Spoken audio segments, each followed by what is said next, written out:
Hey, Virginia Lacrosse Network. Welcome to episode number 4. We've been grateful to have Coach Darja, Coach Julie Myers, Chris Rotelli, and now our fourth episode with Amy Appelt Slade, one of the true legendary college lacrosse players. And grateful to be able to interview Amy and connect with her on all things UVA lacrosse, her coaching career at UMBC, and what it means to continue to be a Wahoo. Just quickly, Amy's long list of accolades have been inducted as a truly great player. Slade was a 3-time All American at the University of Virginia, earning first team honors in both 2004 and 2005. Slade was also the ACC's Rookie of the Year in 2012. A native of Garden City, New York, she enjoyed a breakthrough junior season at Virginia, scoring a school record 90 goals and 121 points while helping the Cavaliers win both the 2004 ACC title and the NCAA National Championship. She was also the winner of the 2004 Twarton Trophy as the nation's most outstanding collegiate player. She finished her career at UVA with a school record 258 goals and 337 points. She was inducted into the U.S. Lacrosse Hall of Fame in 2020, and Amy currently serves as the head coach at UMBC in Baltimore, Maryland. Truly one of the legendary figures in college lacrosse history, let alone UVA women's lacrosse. We have an amazing conversation for you guys, and grateful to share more of Amy's story with the Virginia Lacrosse Network. As always, enjoy. Please like, subscribe, and share with your fellow alumni. And go Hoos. Everyone, welcome officially to the Virginia Lacrosse Network Podcast. Amy, thank you so much for joining and getting on the podcast. We're very grateful for your time. Awesome. Thanks for having me. So I think let's backtrack and catch up everyone on where you are and what you have going on. You're heading into the summer recruiting cycle, but let's get everyone on the same page with where is Amy and what are you up to right now? Where is Amy? Amy's actually in Baltimore, Maryland, which I Yeah. think if you ask like a lot of my classmates, they would be like, I would have never pinned her to be in Baltimore, Maryland, Yeah. after graduation. But obviously coming from Long Island and predominantly my class was either there's two from Philly and everyone else was from Baltimore. And so we were kind of like the outliers, right? And so moving to Baltimore shortly after graduation was kind of like for me, like a hard no, and then I, like, loved it, and I've been here now for, like, 20 more than half my life, Yeah. and it's been absolutely amazing, so I am here in Baltimore, Maryland. Amazing. And so let's start from the beginning. And so I'm so grateful to have got this podcast off the ground, and the cast has been unbelievable. It started with Coach Starja and then went to Coach Myers, and then the last was Chris Rotelli, who you overlapped with Yeah. and is a legendary UVA figure and just an amazing person. And now we have you. And the opening kind of question has always been like, kind of give us your path to getting to UVA, because I think it's amazing for people to hear about the path. I think most people see the accolades and the awards and all the recognition, which is great, but the path that you took from Garden City to being what is regarded as one of the best, college lacrosse players of all time. Can you kind of walk us through how that all kind of came about to where you landed in Charlottesville? Yeah, so, I mean, very, very fortunate, playing at a school like Garden City High School. There was, my class alone, we had everyone went Division 1, and then you take the guys' side, and they were all going Division 1, so a very, very, robust lacrosse community. I'm like, if I can just remember on my block alone, we had a Carolina, a dude that played at Carolina. I went to Virginia, 2 guys that went to Princeton, a Harvard, a Towson, and then up the block was, like, another Princeton, like and this was all Yeah. within 2 blocks of each other, and we were all Yeah. playing Division I lacrosse and at some level playing at national championships. It's, like, mind-blowing to, like, actually have that happen. So being able to come from what I would consider, like, a hotbed of lacrosse being, like, Garden City specific, I was really fortunate to have a lot of people kinda, like, pass my name along to Julie Yeah. Myers, early in the beginning before we had these recruiting tools and all these recruiting tournaments that were set up. Um for Julie to see me play, she had to get on a plane, fly and watch games. And that's like, and watch high school games. I'm talking about club games where you get to see like 10 to 12, like one high school game. Yeah. And so the commitment to being able to like recruit players back in the day was just, it's not the same. Whereas now we can go sit at a tournament and you get 60 kids in an hour, Yeah. essentially. So like I was very fortunate that Virginia had its roots already in Garden City with a couple of men's players and women's players already there. And so my name got passed along, and I was fortunate enough that Julie and Colleen took a risk on me and came to probably more than they needed to games, even soccer games, Yeah. to come and recruit me. So very fortunate for that. And where was UVA in this in kind of you growing up in what is regarded as maybe the mecca of high school lacrosse on Long Island and Garden City? Like, how was UVA on the flip side on your radar? Was it something you had envisioned and kind of on your poster board? Were there other schools that were, of interest? How did kind of UVA become the one for you? Because I'm assuming you had a few options to work through. Funny and total true story. My mom was like, you should go to Virginia." So I give it all the credit to my mom. She was like my acting agent while it was all going on because back in the day, like it's kind of like a punky teenager, didn't really know, being wanted that much has like. While some people are like, "Oh, that's so cool," it was some intensity to it, and when you have Gary Gate calling, wanting to come to your house, and every single college coach like wanting to come to just see you, and you're like, I just want to go to my next high school game. It was intimidating, and after going on all these visits, my whole family went to Notre Dame. They're big Notre Dame people. Got My it. grandpa was on the board. My uncle, his name's probably in a building or 12, and like it was just so embedded in us from like day one. Like every Saturday we watched Notre Dame football, and it was kind of like, oh, I'm going to follow in those tracks. And then Virginia came along, and at the time I was just like, okay, yeah, well, whatever. They're not like Carolina. They're not like Michael Jordan's not there. And then as I started to do a little bit more research and see that like I honestly committed for like the tradition that Julie Myers and Colleen Shear and Heather Dow really created there.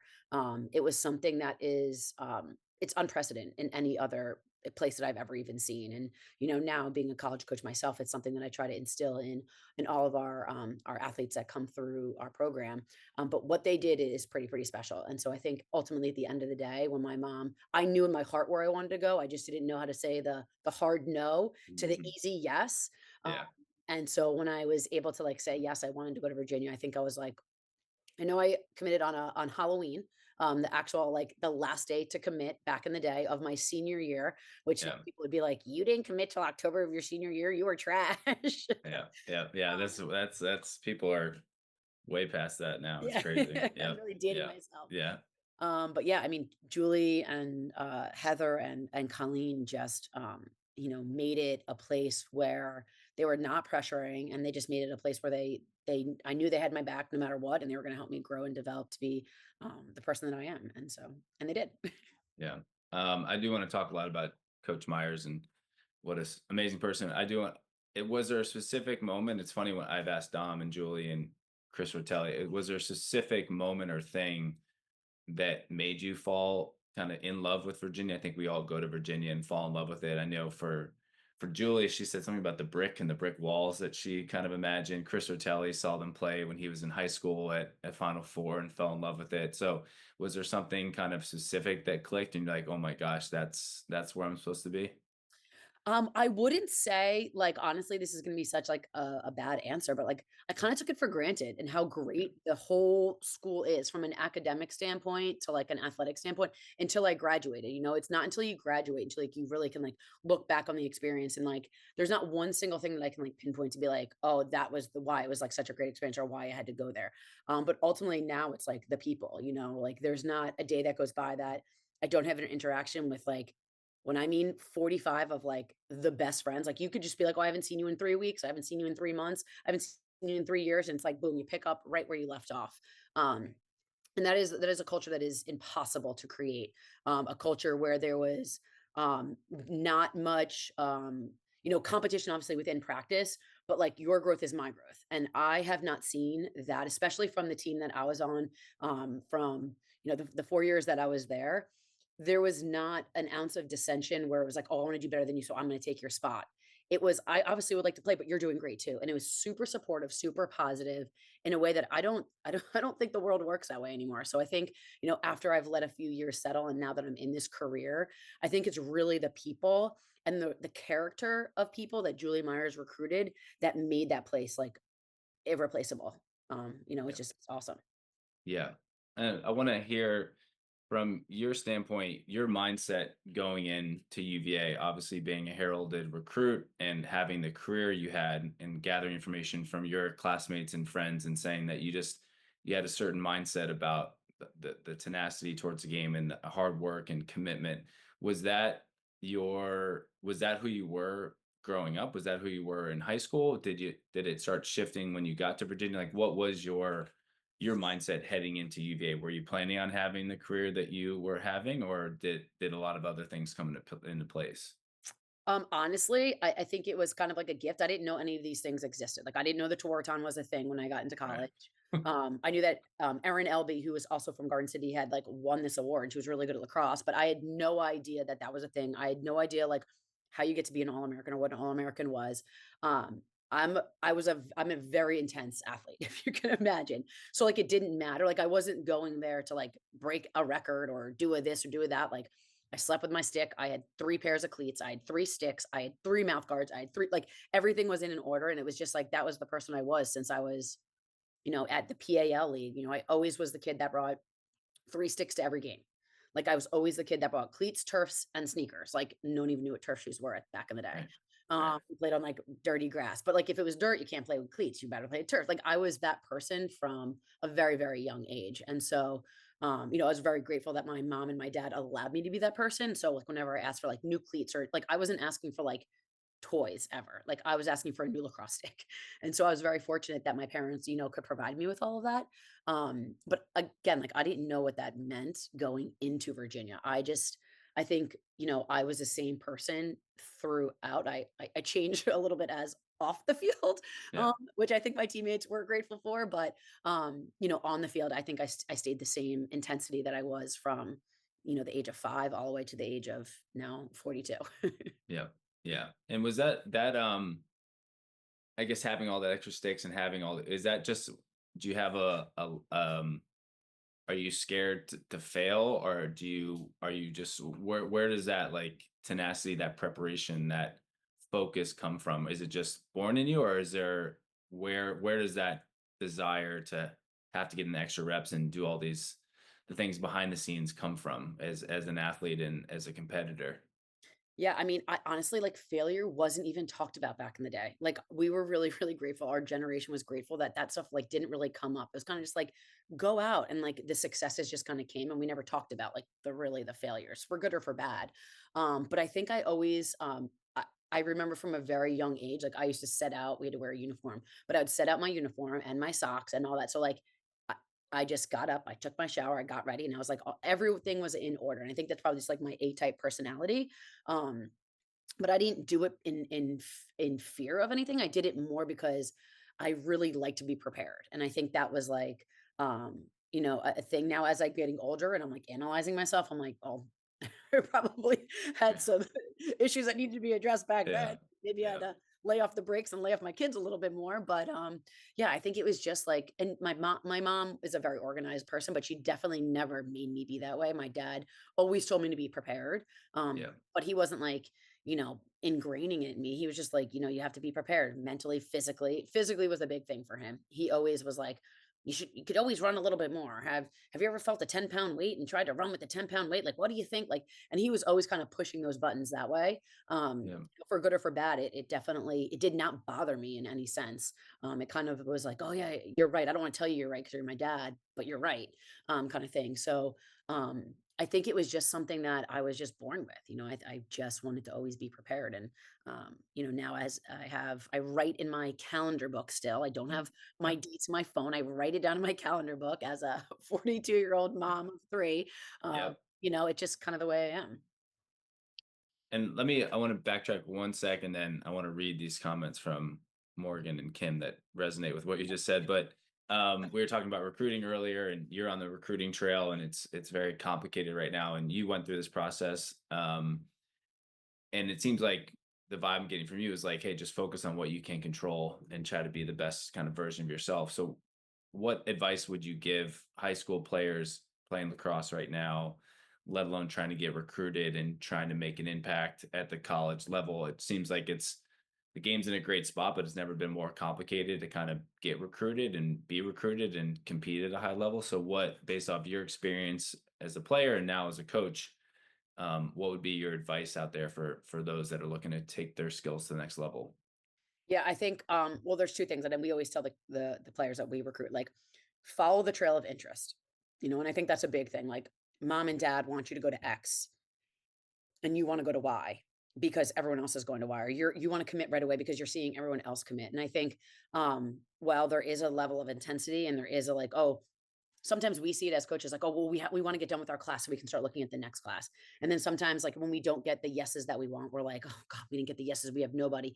But, like, I think being, like, really patient and, like, also the players that want you and that you want them, like, that's a symbiotic relationship, those 2 relationships are really gonna work, and so I think sometimes where students at this level, like, they push what they or their parents may see for them, and it just might not be the right fit for that person, and so it's like shoving a circle into a square peg, and it just isn't Yeah. working, and I think we see a lot of that with recruiting, and not, like, really allowing themselves to, like, you change a lot, like, every 5 years you change, right? So, like, you're the person that you are senior year of high school, within 3 years, like, you're a different person as a sophomore in college, and a lot of outside factors and a lot of things. So you wanna go somewhere where you think that, like, athletically, you'll be able to get better each year, whether it's through the coaching staff or whether it's through your own work, because there is also the reality, and I hate to say this to a lot of people, but, like, once you are committed, like, a lot of coaches are looking for the next year to, like, over recruit what Yeah. they already have. Yeah. And then with the transfer portal, like, don't even get me started. So I think, like, being able to, like, follow the trail of interest for getting recruited is important. Now once you get somewhere, I think it's really important to, it's not the end of the world to play a role and be really good at that role. Whether it's, like, getting your time on the scout team, I can't tell you how many times we've had players that, like, just weren't ready for, like, that field play yet, that intensity that, they come into our office all the time, like, "I wanna get more reps, I wanna get more time on the field." And I tell them, "To much is given, much is expected." Like, that's Yeah. not you don't just get to get on the field and then pass the ball around the 8 meter and be like, "Well, I didn't turn it over." I'm like, "I don't need a 7th passer. I need someone who's gonna, like, produce?" Same thing on defense, like, "Well, I only slid once," and it's just like, that's not really what we're looking for here. And so if, like, you're gonna come into our office, I tell all the girls, I say, "Listen, I love the intensity, I love that, but you have to understand what that comes with. That's a whole Yeah. new level of pressure cooker situations that you also have to be able to handle. And if you don't and you fail or you're not living up to the standard or you're not producing the way our team needs you to produce, you're gonna get the next person up is gonna get an opportunity to try." And I think that's kind of like a hard thing for athletes this day and age to stomach. They think like, "Oh, I got a shot at the starting role. Just to keep it, I'm just gonna pass the ball around. I'm not gonna make any mistakes."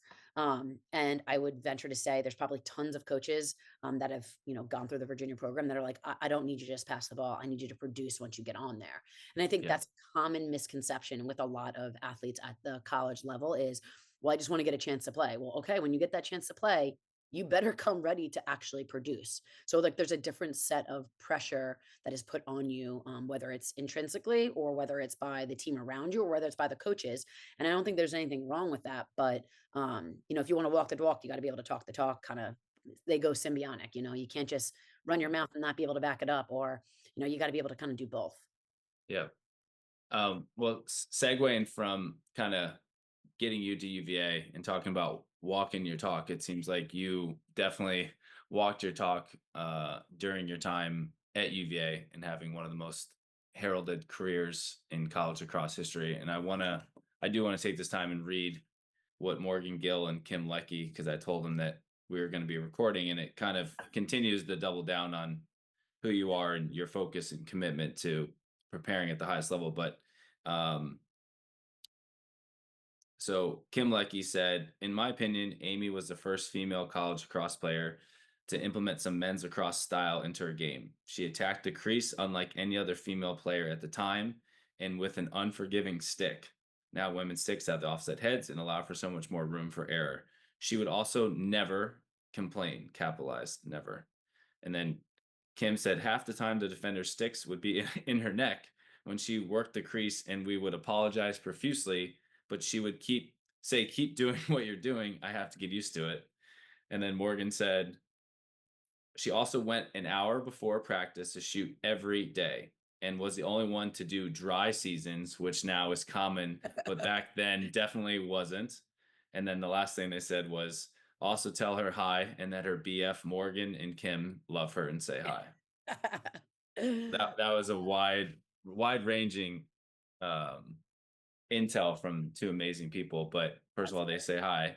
And I think that kind of encapsulates what you had been talking about. We've been talking about it, but it seems like you kind of, I don't know, elevated the student athlete opportunity. It definitely seems like, especially in lacrosse, like it seems like you took the game to a new height and a new level with your preparation, with your intensity, obviously making decisions off the field that put you in a better position on the field. Can you kind of just talk about what was going through your head during your time at UVA and starting to make hard decisions about your time and energy, and how you started kind of really honing in on capitalizing on the opportunity, producing at a high level, and being someone that could handle the pressure that's required to be the best player in the country? Yeah, well, okay, so first off, it's really funny. I love that Kim brought that up. I did get checked in the face and head a lot. Most of it was like if we if we got checked in the head and HD saw us, we all had to run a 100-yard sprint. So I'd be like, just keep playing, just keep playing, just keep playing. So I didn't have to run the Right. 100-yard sprint. So don't Just really. don't. Yeah. Yeah. So You like weren't asking for it. You just didn't want to run extra. Yeah, Yeah. that part. Yeah. I wasn't Yeah. the greatest runner back in the Yeah. day. I've since turned a good coiner. But yeah, so that's kind of funny. The decisions for me, they weren't really hard. They just kind of like came. They just kind of came to me. It wasn't like, oh, it's January 1 and now I can't drink until like May. It was just something like I did. I knew that like there was a lot running on it. When you're offered whatever you're offered at a school, like that's what you're getting paid. That's like to me, that is here. I'm paying you X. I expect Y on delivery. And I don't think that very many people thought of it that way. I think like scholarships are like, oh my God, I got a scholarship. That's so great. And a lot of kids do think of it that way, but that's you're getting paid to do your job. And that is your job. Now, I will be totally honest. I didn't really hold up my end of the academic deal. I was definitely petering on the line of like, I was never on academic warning or probation, but I'm sure I was a worry to Julie and Colleen, Yeah. Yeah. Kelly. I definitely graduated with, a GPA that I was able to get me a job, but um, that's like that's a job. And so I think like, when someone gives you 75%, 50%, 100%, whatever it is, like that's a big cross to bear. So you better believe that you need to do everything you need to do to produce what is being expected of you. And I think that's where we're getting a little bit lost in translation, where kids these days or younger adults these days are just sitting in coaches' offices with NLI and scholarship, and they're like, well, what can you give me? And I'm like, well, now what can you give me? And Yeah. I don't think that that is something that a lot of, I think back in the day, we kind of thought that a little bit. We're like an underlining understanding of if you were on 50%, like that's a good chunk of change. Like you got to produce that way. If you're on like a full ride, like if I'm not bringing home a national championship, then I was not worth it kind of mentality. And now I think it's kind of one of those things where it's like, well, I'm deserving of what? You haven't done anything yet, sweetheart. You're deserving of nothing until you show me what, you're deserving of. And so I think that mentality shift, I don't know at what point that has really shifted in society, but I think really grateful that the generation that I grew up in, and the Kims and Morgan and that whole era, like we knew our worth and we knew what we had to do and we knew what our job was.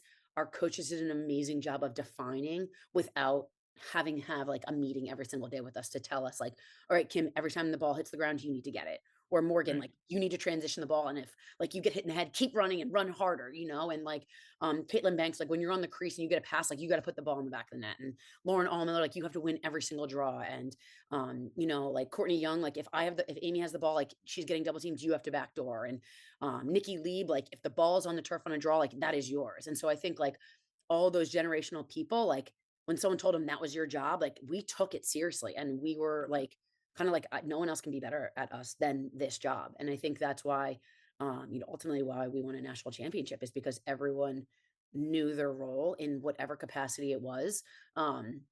even some of the players that I'm sure wanted to get more minutes on the field, but like, had to play, the other team's best player. Like I know Lauren Keller is one of them, like who always had to play the other team's like running midfielder that just kept running and running and running. And we're like, dang, this girl just does not Yeah. stop running. And I think like people like that who, although like didn't want to settle in their positions, they embraced it, they loved it, and they were really, really, really good at it. And that was like a huge part of our success. Yeah.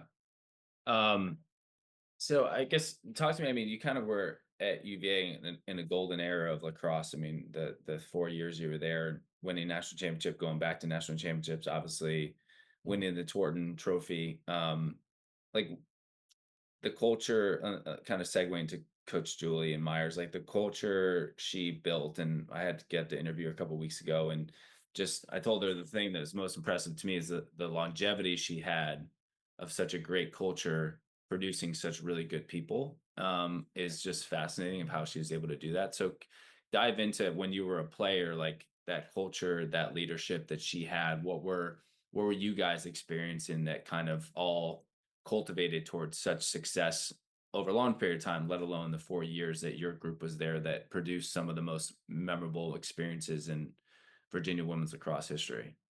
Yeah, I mean, gosh, Julie, she really knows how to recruit for character. I honestly think she's got a really good judge of character, of situations. She's obviously was a mom when she recruited a lot of us during that hotbed. She had Kelsey, Timmy, and Kevin, and so although they were younger, she was able to kind of like have a coach's hat and like hold you accountable, but then also like see the humanistic side of it where she was like understanding of what was going on, like wanted to be more of a help. And it was always like how can we get through this together as opposed to like pointing at the finger like, oh, you're wrong, you should have done this. Like she was our mother, and she was like, to be honest with you, didn't have to be that much of a disciplinary, I don't think. I think we did Yeah. I think something that I see then that I don't see as much now is that we policed ourselves. Like Julie did not find out like it never got to the Julie Myers level. Like we were able to shut it down. And our captains every year that I was there, like Lori Kennis was a captain one year I was there, and Tiffany Schumer was a captain. They were like some of the older ones, to like Morgan, and Lauren Keller were captains one year, and so like that whole era of like where I kind of like fell under, um, set the precedent of like, these are the rules. We're gonna follow these rules, and like just don't mess up. And if you need help, like ask us. Like don't just go to the coaches first. Like let's try to like be adults about it first. And I think fortunately we didn't get ourselves into too much trouble. Luckily with no cell phones and Yeah. That instant helps. gratification Yeah. on Yeah. Instagram, I'm pretty sure we Yeah. got ourselves out of a lot. But it was a lot of self-policing on a team, which that is like the definition of culture. When you don't, when your coaches don't hear about the wow, this kid did this, or this kid's always wearing the wrong thing to this. That is like the ultimate definition of culture. So I do think that whether it was embedded by those athletes' parents, or whether they were taught that, I'm not entirely sure. But they did an amazing job of having that trickle down effect of saying like, all right, we're handling this as a team and together. And we're not pointing the finger at you because you messed up. Like, how are we going to help you not be in trouble anymore? Or how are Yeah. we going to help you cross that line because you can't do the run test, or whatever it may be? And so that self policing mechanism with the entire team created bonds. And when you have bonds, you have good chemistry. And when you have good chemistry, you have good things happen. And you throw like pretty skilled players in there, and players that were committed to their roles, that's how you win championships. And I think it's a really, really difficult formula. I think if you asked Jenny over at UNC, who's probably had some of the best players that ever come through the game of lacrosse, it's just a really tough thing to do. And to be consistent on that level, like what Julie did, is just it's incredible. Yeah. And there's a lot of synergy.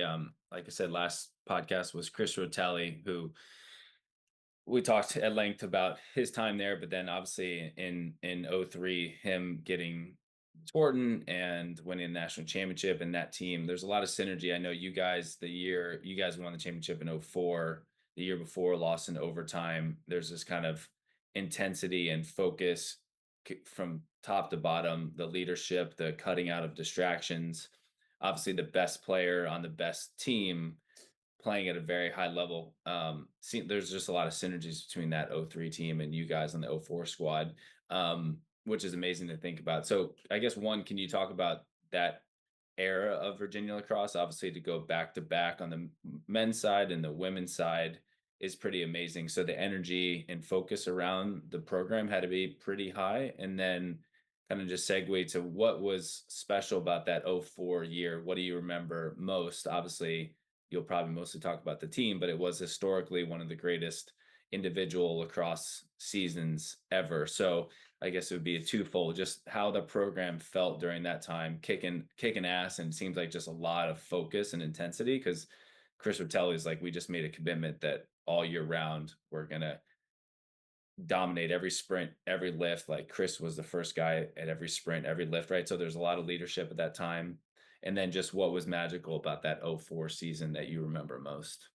Yeah, I think honestly, in the 4 years that I was at Virginia, I think the chemistry between the men's and the women's team, was really, really awesome. Honestly, Yeah, I'll tell you this, I hung out with, like, a lot like the soccer, the basketballs, and, my freshman year, I lived with a basketball player in the new dorms, which was, kind of a little bit unheard of, and I had a lot of basketball, guys on the basketball team that I was friends with and the football team. And so, I didn't like have the bestest of guy friends. I didn't know them. Like they weren't from Garden City per se.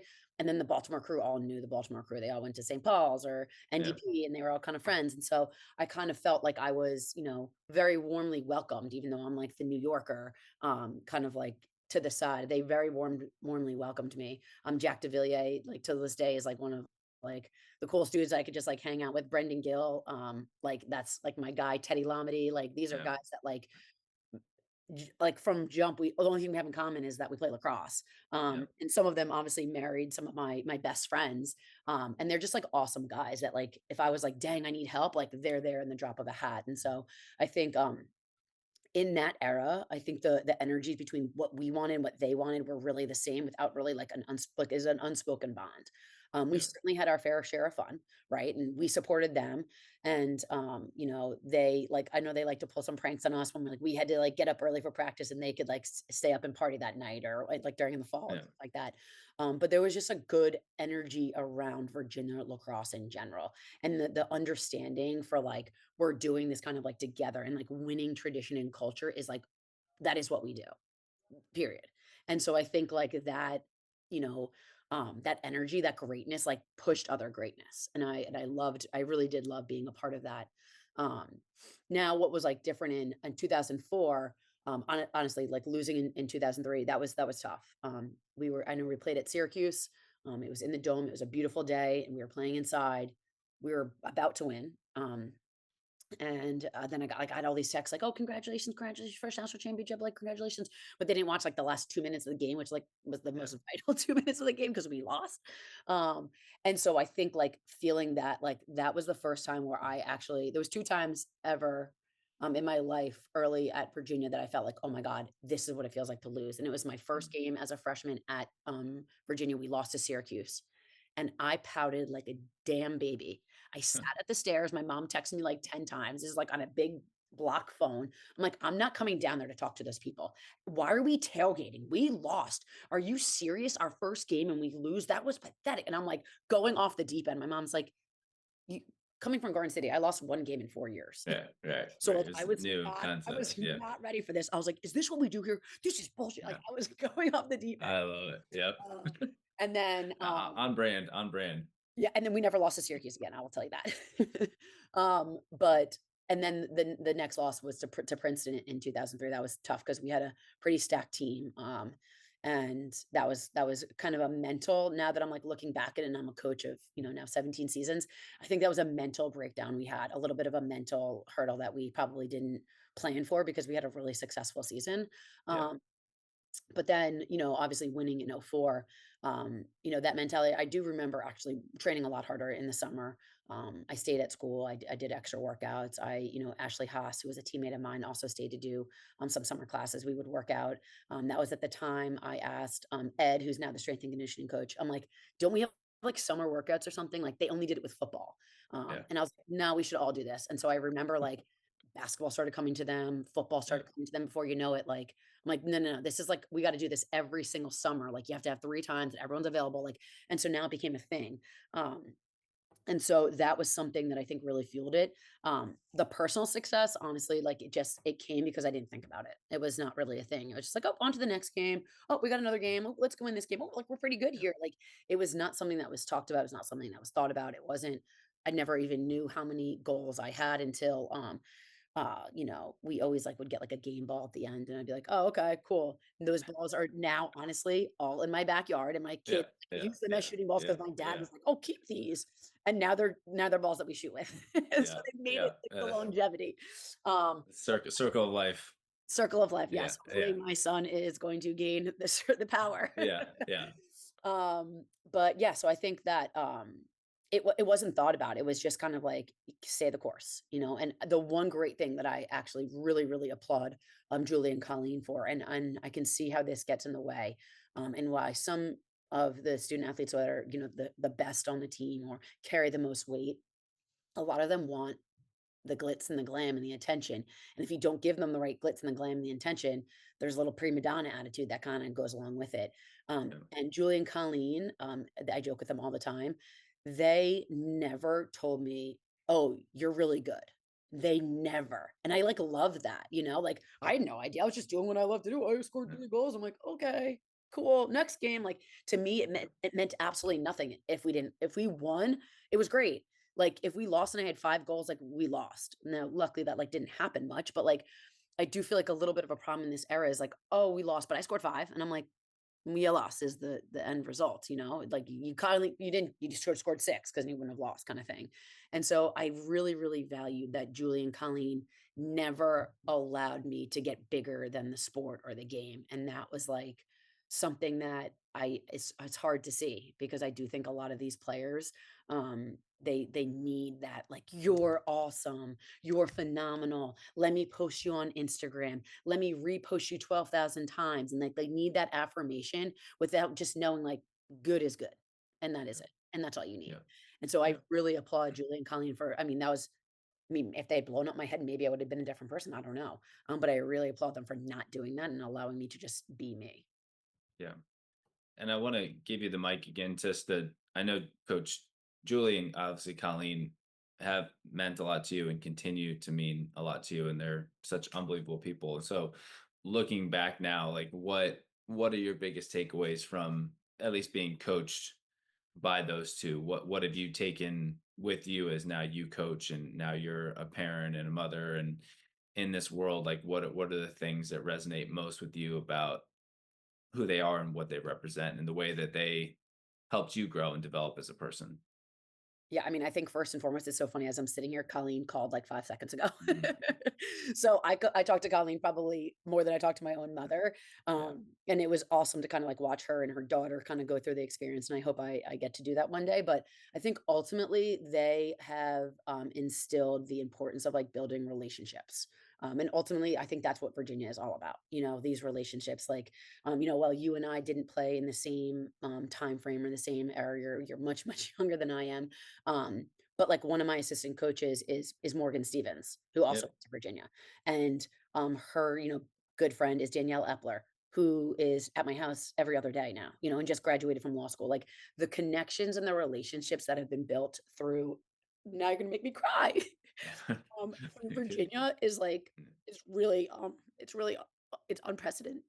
It Yeah. really is. Um Yeah. and I love every single girl that I've ever played with. I don't have a bad thing to say about any of them.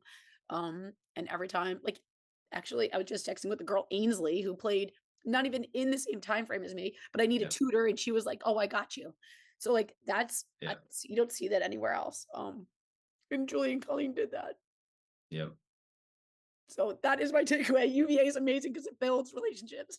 Yeah. Yeah. The best relationships. I was so grateful we did a golf outing 2 weekends ago with my classmates in Kiowa, and it was just the best freaking weekend ever. We're like crying of laughter and crying of just a madness of being together. And then we did the big New York City gala last week to honor Coach Starja, and there was like 75 alumni there. And I remember like, because I'm kind of helping organize this stuff, so you're kind of thinking about it. I'm looking in that room. I'm like, one, this is a group of some of the best lacrosse players ever, which is insane the amount of talent that's in this room. But two, I'm like, the amount of good people in this room is absurd. And that's such a testament to Colleen and Julie, and I know Coach Starza for me and Coach Van, and the way that they recruited good people. And I think that's, to me, the coolest thing about Virginia Lacrosse and my job now, of literally, like, people are like, how's your job? I'm like, it's the coolest job in the world. I literally just connect with amazing lacrosse people, but most importantly, just amazing people that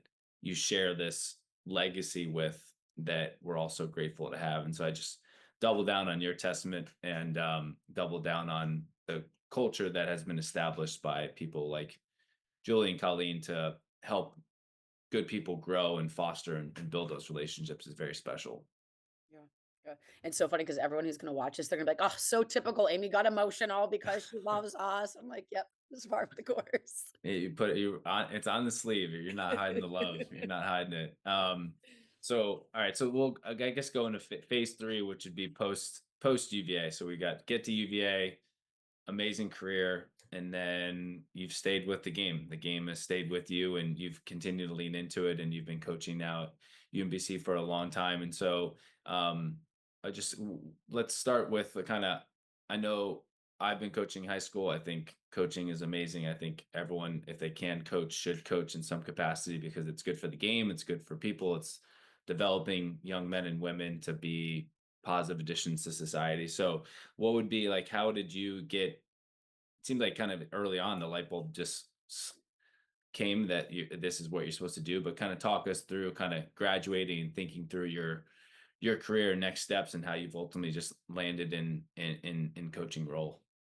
Yeah, so, I honestly didn't I told Julian Colleen I was gonna be a millionaire by the time I was 30, so that, like, hasn't happened yet, so I'm still waiting.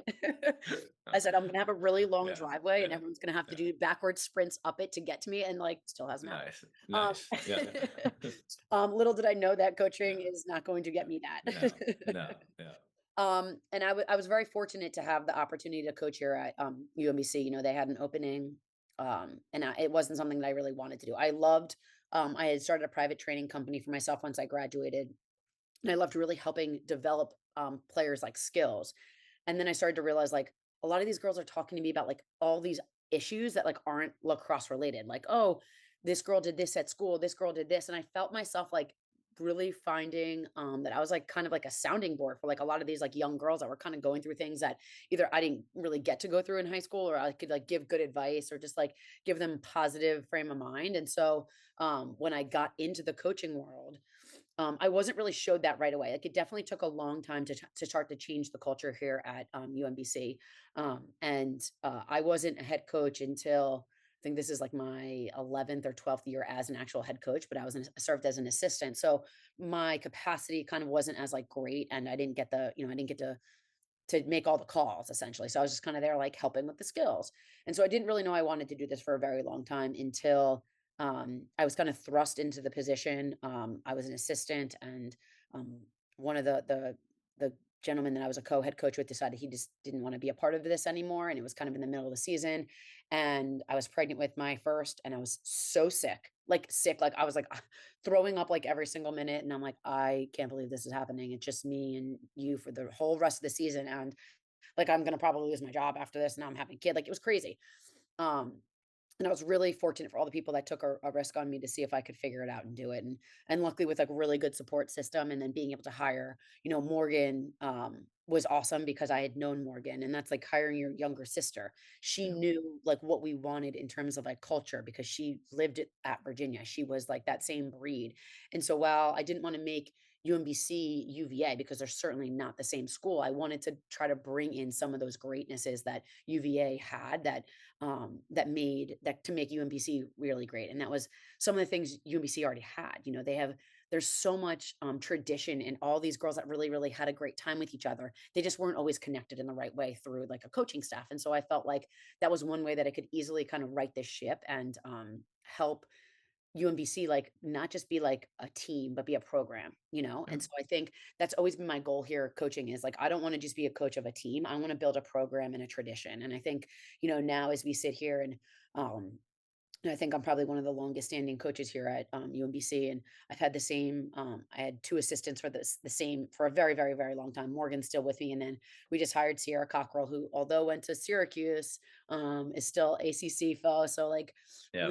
we'll still invite her We'll into take it. our Take office. We'll take yeah, her. yeah, yeah, um, but she had similar experiences with her friends, and so we understand the importance of building relationships with the student athletes, and when you build relationships with them, you'd be surprised what you'll get out of them. It's easier to to hold them accountable for things. It's easier for them to, rise to the occasion. It's easier to like put your arm around them when they're sad. And I think, I didn't know that that was my fate, honestly. It just kind of like morphed into that. And what I see coaching is, and I maybe the times will change, or are changing, but I refuse to change. I still think there's a lot of value in building relationships and strong, and even if players who leave my program, because maybe they're not getting what they need out of either academically or athletically, I still want to maintain a really strong relationship with them. And we've had girls that left and gone and played somewhere else, and I want to help you. Like I'm not in the business of bad mouthing anyone, or making anyone leave. I want to build really genuine relationships, and such a vital part of a student athlete's life. These are really transformative years, the college years. You really figure out who you are, who you're not, who you want to hang with, who you don't want to hang with. And I think that's really, really important, is being able to impact a group of student athletes at a very, very important time in their life. So here I am, year, oh gosh, 16 or 17, yeah, and still at UMBC. And I love what we've kind of built here, and I take a lot of pride in that. So. yeah. You talk about the word culture a lot, in the things I've read about you, and obviously now that we've been speaking, I've heard it a bunch, and I think it's kind of the glue that keeps everything together. And it seems like in sports and maybe in society, it's kind of stretching thin a little bit, and maybe culture is not kind of the main focus for a lot of things right now. It's monetary gains and social media and likes and clicks, and so I feel like culture's never been more important because it's never been kind of tested more. So I just want to kind of give you your TED talk on what does culture mean to you. And I know there's a lot of coaches and players and teachers that will be listening to this. Like, how do you actually impact culture? What are things that you do on a daily basis that builds that culture? And so what is culture? And most importantly, like, what are the action items that someone could take away from someone like you that's been inside of the best cultures and has built some of the best cultures in sports? What are things that they could be doing every day to make sure that that culture is producing success? Yeah, I think, first and foremost, like, money comes and goes. You can have it one day and it'll be gone the next. But the way you like talk to people and the way you treat people, like, those are lasting impacts, right? Like, if I wanted to go out and make more money today, I could find some way, Ubering, doing whatever. Like, you can always find a way to make the money. But the relationships, those take time, that takes value, that takes being honest and genuine, and opening, being vulnerable. And I think those are the things that are a little bit harder to do. So I know, well, like, a lot of these student athletes are out there like, well, what can you give me? What can you get me? Ultimately, that's not gonna be in the long haul for you. That may help you out of a difficult situation, like right now. But like when you really, really need someone, like, what kind of a relationship did you build with that person that maybe needs to come pick you up or give you a ride, or help you out of a really tough situation? Or someone who's a lawyer. I need a lawyer. I need a doctor. I need a this. Like, those are the type of people in the relationship you build, that people are going to be able to like jump at a hat to help you if you've made them feel like they're a valued person. So I think first and foremost, like, creating, I tell my girls all the time, like, you got to think about like why someone is doing something. Like, is there a difference behind it? And then ask them, like, have that adult tough question. Don't just text them through your phone. Like, go and talk to them. Like, hey, you did this, you did that. Like, are you good? Like, is everything okay? Like, do you need something? Like, what? Like, I just want to try to like find out where you're thinking, because a lot of times if you ask that question, you'll find out that there is something going on with that person. Whether good or bad. And there's a lot of times like no one goes out there and is like, I'm gonna just have the worst practice ever, and I'm gonna miss every ground ball, and I'm gonna walk to everything. Like, no Yeah, one goes out something. with that really mentality. Something's behind. And so I think where I try to be, better, and try to be really good at, is making sure that, like, if I notice something with like one of our girls, if I'm not her person, like sending Morgan or Sierra to be like, "Hey, go text that person or go check on that Yeah. person or go ask them like what's going on." Or like our captains, like I would been really close with our captains and they'll be like, "Oh, I think you need to check on so and so." And instead of me being like, "Well, who are you to tell me what to do?" We've Yeah. created that relationship where like my captains are like they tell me and I'm like, "All right, let me go check on her." If they're telling me what they want as a team, like I need to listen to them. Like you can't get too big for, your britches. You got to make sure that you're creating that relationship. Now there's sometimes where they're like, "Oh, we need 4 days off." And I'm like, "All right, you can have a half a day off." Yeah. Yeah. Let's, um, yeah. but you have to build that trust and that relationship with them because that's going to last you forever. I mean, like example, tomorrow we're going to one of our goalie who just graduated. She played 5 years for us. Her parents have a pickleball court in their backyard, and we're going to play pickle with all of like her family and like all of our coaching Nice. staff. And Yeah. like those are type and like when you get invited to weddings or when get invited to baby showers now, like that's kind of like the era that I'm in where all my players are now getting married and having babies. It's really, really awesome to kind of to be a part of that. And so that's kind of like how you measure your success is like how you're doing with that. And so I think if there's one tidbit of like information I can give to like all the younger generations out there is like really take a second to like realize like who is your inner circle and like keep that inner Yeah. circle like really, really important to you. Because they're gonna be the ones there like when the money's gone, what if cell phones one day and Instagram and all that, those likes and all that, what if that goes away? Like what do you have? We only have like the human interactions and how people make you feel. And I think that's really super important. Um, Yeah.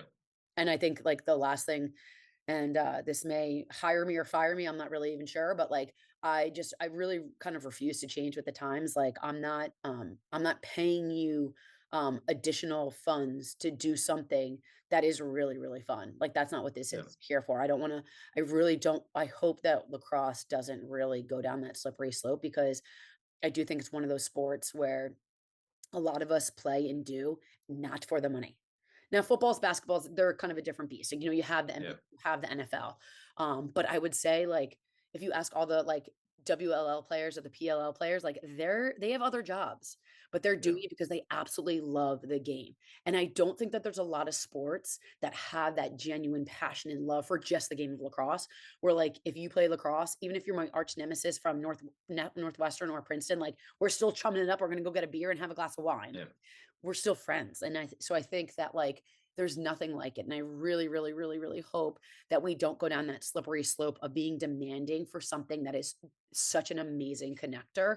And so, well, maybe I won't buy the best player, but I'll certainly try to figure out how to develop the best player. And I think that's what, as coaches, we should get paid for. We're not agents. I'm not buying you as a player. I'm not going to buy you to do something that you're very lucky and fortunate to do.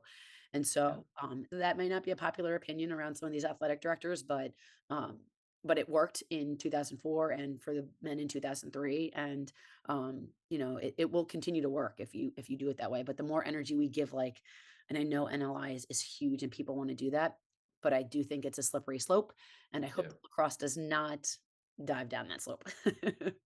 Yeah, yeah, it's a perfect segue to maybe just a bigger picture conversation about the game of lacrosse. You've obviously been around it since I think you said earlier, fifth grade, or probably even earlier in Garden City. So this is a massive part of your life, and the game seems to be in a good spot. But there's also a lot of moving pieces. I know you're involved in the women's game, and you're involved in the professional side of things. So when you think about the positive growth of the game, growing the women's side of the game, like where do you see the good? Where do you see things that need to be improved? Like where, when you take a step back of lacrosse, it's really important. Obviously, it's going to be in the Olympics in 2028, and so there is this runway where I think lacrosse can really elevate itself throughout the country. And just going to a bunch of camps that you and I talked about earlier, there's kids playing everywhere and there's kids playing at a pretty high level everywhere.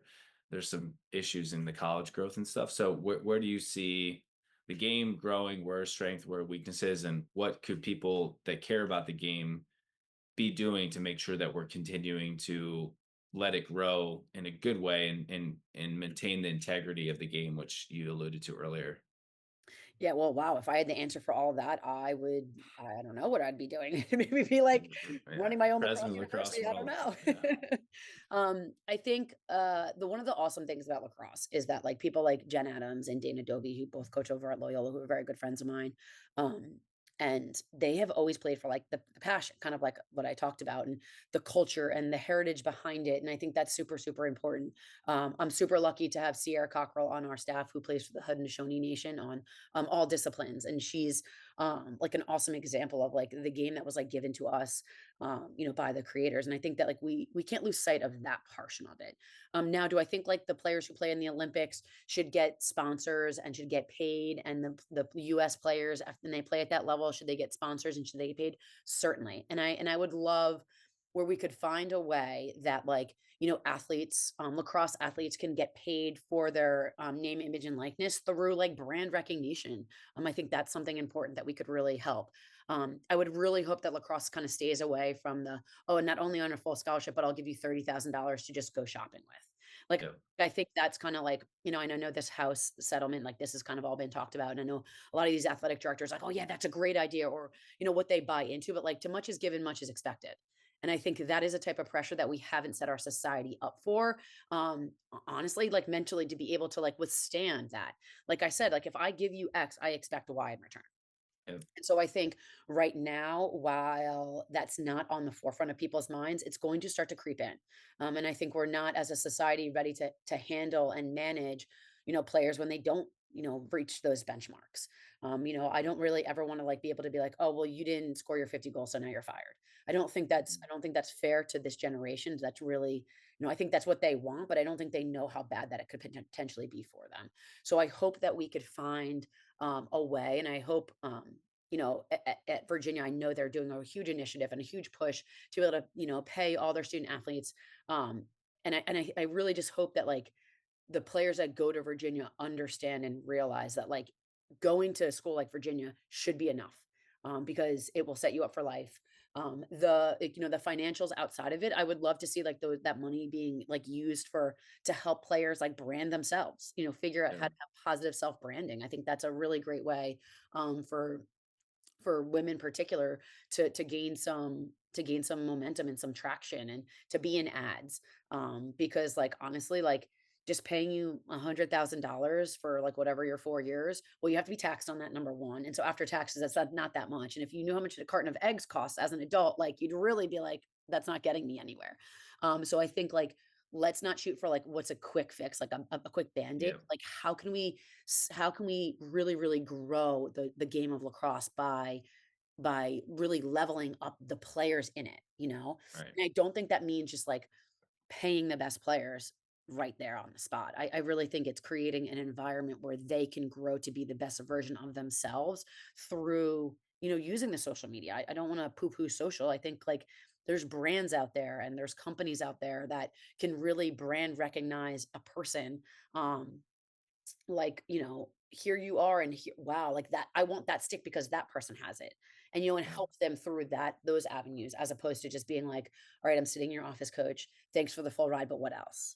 I think that's a little bit thankless. And I think the yeah, generations moving up really need to like understand how to be really grateful and thankful for the opportunity to just play at yeah, Virginia. Like that is a pretty badass thing, you know? yeah, And so if we can continue to send that message through, again, probably totally unpopular opinion to all these people out there.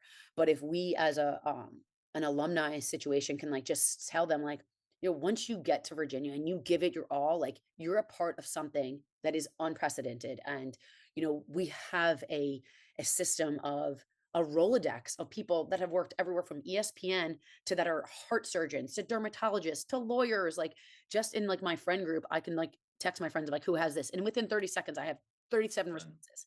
Like yeah, it is unheard of what we can do from that perspective. And so I hope that we can, continue to generate funds to help the student athletes to help promote themselves, if that makes sense. yeah. And it's very well said. I think you should be president of the women's lacrosse universe if you're ready. I don't know about all that. um, so I guess just to kind of circle back up as we start wrapping this up is the word that comes to mind when I'm thinking about you and you talking about UVA is gratitude. And you said it a bunch how grateful you were for the experience. And so we are at a point where being a alumni of the men's and women's lacrosse program is never been more important. Obviously, for the women, they're heading into their 50th year anniversary, which is such an amazing milestone, and it's a massive year for the program. I know you and I first connected when we were thinking we needed a favor or two from some of our alumni like you, and you got on the phone, you're like, tell me what I got to do and I'll be there, and I'll change my schedule and I'll be there at night. Like, you were just all about it. And so what would be your message to alumni that are listening to this, that are wanting to figure out ways to get more involved and to continue to do whatever we can to make sure that the Virginia lacrosse programs are still operating at such a high level and producing world-class student athletes? Like, from your experience of getting recruited there, playing there, and being very open about your love for UVA and UVA lacrosse, like, what's your message to them? Yeah, I mean, I think ultimately just like doesn't matter how far removed you are or how if you felt like you stayed connected or didn't stay connected, or whether like, you graduated and then like moved on.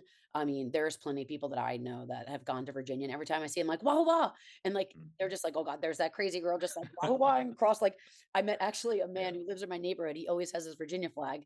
Come to find out, like he went to Virginia, he went to law school, da da da. He's a big baseball fan, all this good stuff. And I'm like, he lives in my neighborhood. Now every time I see yeah, him, like now we're buddies.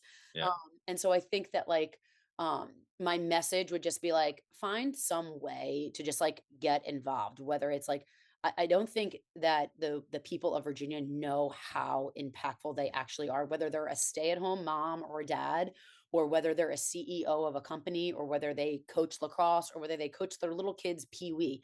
There's something that they have known or they have connected with that I think is really valuable information, right? And so I think um being able to get, obviously my ultimate love, wish, want, desire would be like, let's pick a Virginia day. Like it's just yeah, Virginia Day. The whole world shuts down and everyone has to go to Charlottesville and we all have to yeah, go to Biltmore, and like you don't have a choice.